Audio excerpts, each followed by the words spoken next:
Phone आ गया। Hello, लड़की phone है। अरे नहीं नहीं, हमारा शादी भाई एक बार तो भइले हला, वो हमारी बीवी के टीवी हो गला, वो बीवी वाले का मरा वाले हो गई बा। दो गलाऊ नहीं तो हम तो मेरा रुआ बोलो काटवा के मेरा में टीवी हो गई ना। आवा घरे तो कौन बताई। अरे नहीं रानी, हम जाना थी कि तू वहीं है, तोहरा वजह ना चिन्हब कहाँ, हम तो वजह सुनते चिन्ह गई है कि तू वहीं बोलत है, कल मजाक करते रही है। इस तरह बाल बाल बच्चे भाई। अरे इस तरह फिर फोन आया। हेलो, हाँ हाँ हमारी शादी हो गल बा, हमारी शादी हो गल बा, हमारी के मेजारू बा, ओके टीवी ना भला, वो ना मरवा वाली है, अबे लगमा हला।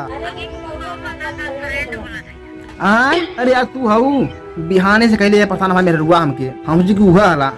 और बतावा रानी का हाल चाल, ठीक पाड़ू ना?